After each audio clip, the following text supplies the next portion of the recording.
Today we're going to shoot an average person's comparison of the iPhone 15 Pro Max and the S24 Ultra. So we're not shooting RAW, we're not shooting ProRes. This is just from the perspective of a typical person who just picks up their phone, takes pictures, shoots video, maybe some slow motion, but no RAW, no ProRes.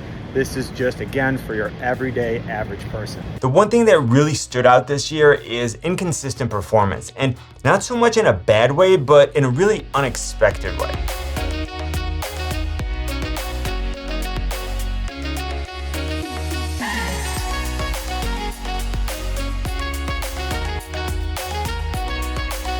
All right, so both phones are fully charged, and starting out using the main camera in good light, we can see that both phones do a great job. But as you take a closer look, the S24 is more saturated in the sky and the traffic lights, and it shows more details in the shadows. The next shot shows that the sky has about the same level of saturation, but still the S24 is more saturated overall in the stones, the flags, and the windows, and it has a very warm tone to it. Now in this next shot, the saturation is about the same, but the iPhone is more contrasty. And this one of the pigeon again shows the S24 photo to be more saturated in the dirt and the yellowish sign in the back. Now next, I tried to really challenge the computational photography in both phones by shooting directly into the sun. And I think both phones did a really good job with this almost impossible shot, but the iPhone photo is a bit hazy and the S24 is more crisp and the sign looks great. Now I wanted to test out the zoom with both phones. The iPhone has three cameras, a 48 megapixel main camera, a 12 megapixel 5x telephoto, and then a 12 megapixel ultra wide. The S24 Ultra has four cameras, a 200 megapixel main camera, a 10 megapixel 3x zoom, a 50 megapixel 5x telephoto, and a 12 megapixel ultra wide. Now personally, I like the versatility of the dedicated 10x zoom on the S23 Ultra. I like that better because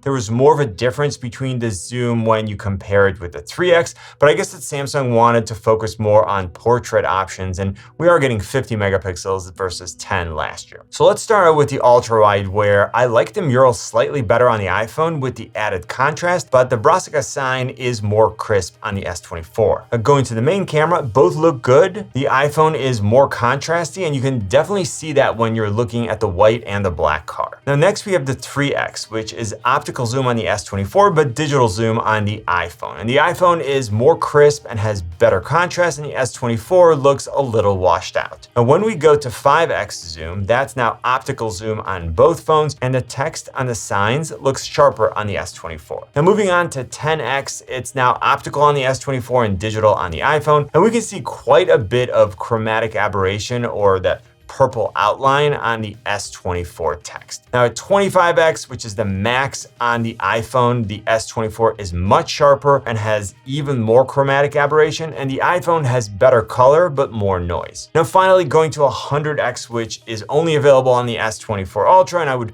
really pretty much never use, and here it is side by side with the iPhone photo stretched out to match the same zoom level. Now since I was already outside, I took a couple more general shots, and I have to say that in this case, it would be pretty challenging to find major differences, so I'm just curious to know which ones you like better. Now next, I wanted to look at dynamic range, which in this context is just a fancy way of talking about how the cameras handle a situation where there's a major difference between the darkest and the brightest parts of the scene. And you can see that both phones did a pretty good job of at least capturing some of the details outside, and the iPhone photo is more contrasty. Then it was time for the first coffee of the day, and in this test, I have to give the edge to the S24 because of the details in the cup and the photo being more evenly lit overall. I then took a couple of selfies in an area that had very good natural light, so there was plenty of light for the sensors to work with, but no direct sunlight, so less harsh shadows, and I found the S24 photo to be a bit yellow, almost like the auto white balance is off. Now of course, I could use the Pro Photo mode and dial in the white balance if I wanted to, but the average user is not doing that, so I skipped that option for this video. Now I had to stop by by my car and grab something, so let's go ahead and check out the battery life, where we can see that so far both phones are neck and neck at 80%. Next, I shot another selfie, but in portrait mode, and there's good edge detection for both phones, better separation from the background on the iPhone, and the S24 is yellow again and then a bit sharpened. Now, normally when you take a photo, you don't want to be in direct sunlight, but sometimes you just can't avoid it. So here I did the best that I could by keeping the sun behind me. The S24 Ultra is more evenly lit, the iPhone is more contrasty, but the sky is less washed out and a nicer blue. I'm gonna say it again, you should avoid direct sunlight if you can, and definitely not face the sun, but if you do, this is what you should expect. Again, more contrast on the iPhone and a more evenly lit and sharpened photo on the S24. Here's one more, again facing the sun, but this time in portrait mode, and I think that both are good. There's nice edge detection with both photos, more separation from the background on the iPhone. All right, at this point it was time for me to switch locations, so I took a drive downtown and then I used the GPS on both phones.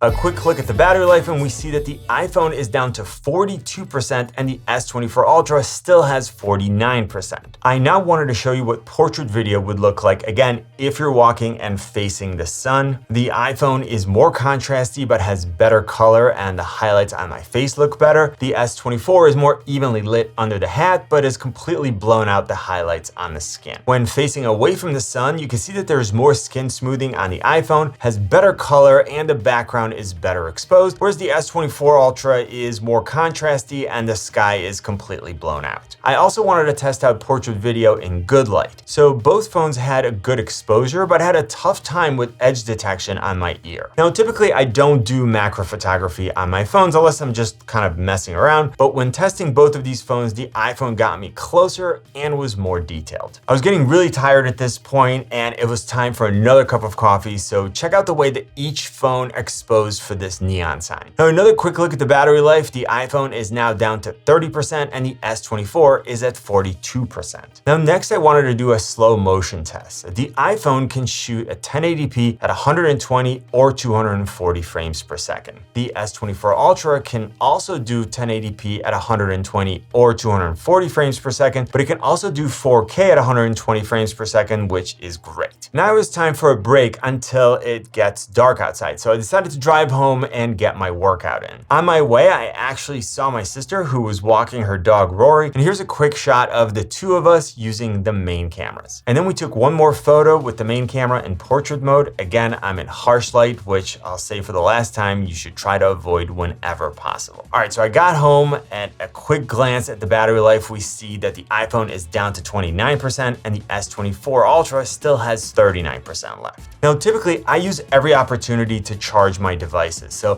while I didn't charge either phones that I used for the test, I did use the ESR Qi 2 3-in-1 charger to charge my iPhone 15 Pro, my AirPods Pro, and the Apple Watch Ultra. This charging set gives me 15 watts wireless charging for my iPhone, even charge my S24 Ultra with a compatible case, and I love that I only need one plug for all three devices. Now, this setup is Qi 2 certified, so I know it's fast and reliable, and I can have my iPhone on it in portrait or landscape mode. Now, when I'm on the go, ESR also makes a Qi 2 car charger, and I use the air vent mount because it has a piece that secures it in place, allows me to adjust the angle, and prevents it from tilting down under the weight of the phone. So if you're looking for some great charging accessories, but you don't want to pay high prices, check out the new ESR Qi 2 lineup using the links in the description. And thank you to ESR for sponsoring this portion of the video. Now it was time for me to get my workout in. Now I'm also testing the Samsung Galaxy Watch 6, so you'll see it show up in a day in the life video very soon. Now, something else that I think is important to the average user is,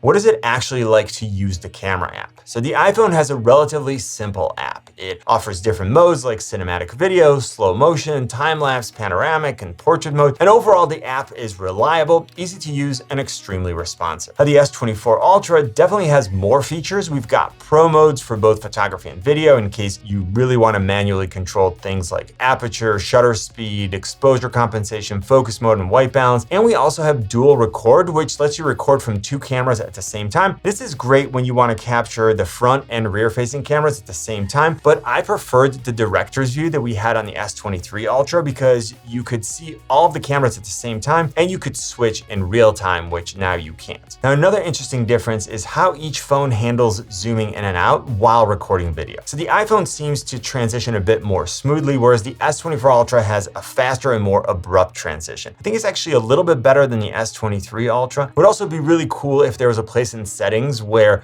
you could select the preferred transition speed. Now, before heading out, I wanted to take selfies under typical indoor overhead lighting. With the regular selfie, the Samsung was sharper and the iPhone photo looked blurry to me. In portrait mode, the iPhone used the screen as a flash, which I really don't like, but it has better separation from the background. The S24 is sharper and I like it better overall. And then of course, the best shot was of Mac, where both phones did about equally well, so maybe the problem is actually me. Okay, it was now time to go back out for some night shots.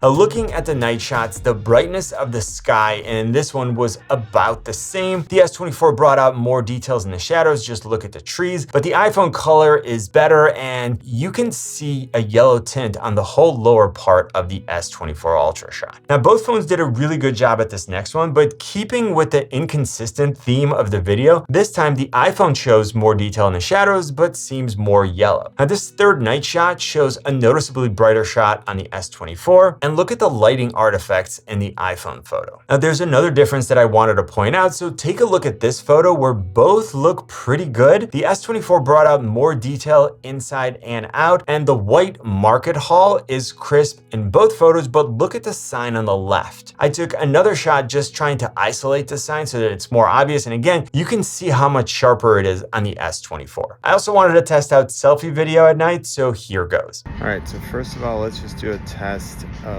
how both of these handle light, just so we can see all different lighting conditions. And now we're just gonna walk and see how both phones. Now, when I got home, I took one last look at the battery life, where the iPhone finished with 19% and the S24 with 23%, which I think is really good considering how much I used both phones. So before we come to the final verdict, we have to consider the price. In the US, the official prices on the Apple and Samsung stores are $11.99 for the iPhone 15 Pro Max and $12.99 for the S24 Ultra. But you can typically find better prices by using the links in the description. I also know that in many other countries, the iPhone is much more expensive than the S24 Ultra, so let me know in the comment section where you're from and what these phones cost where you live. All right, so both phones are super impressive, but which one should the average user get if the camera is the most important thing to them? Now, the iPhone has certain advantages when it comes to video. It has a more reliable and responsive camera app. It did a better job with macro photos. It had more consistent white balance across the various modes, better separation from the background for portrait mode, and whether you prefer the more contrasty look of the images is kind of a personal preference. With the S24 Ultra, we're getting a higher resolution main sensor that's capable of 8K video if you wanted to. You get a 50 megapixel 5x telephoto, which could be a plus or a minus depending on how much you like the 10x on the S23 Ultra. We're getting higher resolution, slow motion, more evenly lit photos, and better performance at night for both photos and video. Now you should check out this video. You know what I always say, buy it nice or buy it twice. Good luck and see you soon.